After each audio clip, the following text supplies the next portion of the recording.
पिछले एक महीने में बनारस में वाहन बिक्री में अचानक उछाल देखा गया है। शहर में जहां सामान्य दिनों में करीब 8,300 गाड़ियां बिकती है, वहीं इस बार आंकड़ा बढ़कर लगभग 18,000 तक पहुंच गया।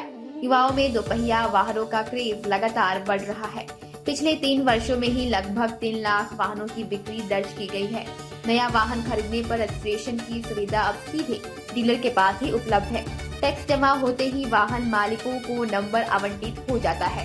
त्योहारी सीजन में आरटीओ ने अपने 4 करोड़ के लक्ष्य के मुकाबले 105% रेवेन्यू हासिल किया। शहर है उसमें ग्रामीण अंचल के भी लोग हैं, शहर के लोग हैं, तो यहाँ मुख्यतः जो वाराणसी में है मोटरसाइकिल टू व्हीलर की डिमांड ज़्यादा है।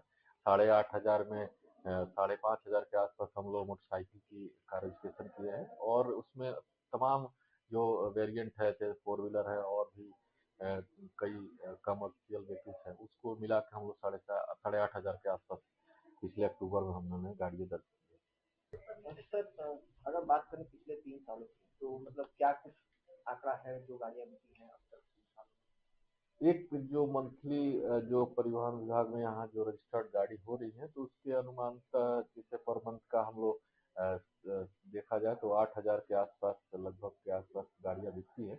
तो उस हिसाब से पर ईयर हम लोग 90,000 से 1 लाख की गाड़ियाँ नई रजिस्टर्ड होती हैं, जो वाराणसी में।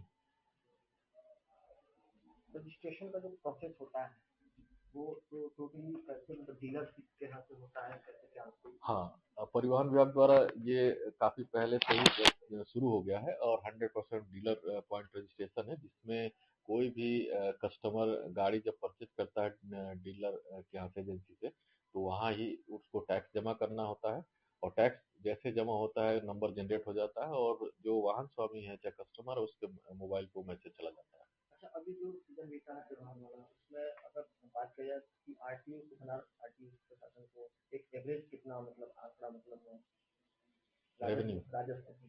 का? अभी दरअसल हम लोगों का एक पर मंथ का वो टारगेट रहता है। इस समय हमारा पिछले जो मंथ बीता है उसमें करीब लगभग 4 करोड़ के आसपास का टारगेट था। तो उससे हम लोग कुछ नहीं ज़्यादा अचीव किया, 105% हम लोगों ने अचीव किया था। तो एक जनरल एवरेज जो मंथ का टारगेट रहता है 4 करोड़, साढ़े 4 करोड़ के आसपास का रहता है। वो अलग-अलग महीनों में अलग-अलग डिफर करता है। सबसे ज़्यादा अपाचे, स्कूटर, राइडर, मोपेड। ये तो कौन से लोग थे जो इन गाड़ियों को पसंद करते हैं, जो युवा किस तरह की गाड़ियाँ? युवा जितने थे सब आपका वही राइडर, अपाचे पे और स्कूटर पे गए।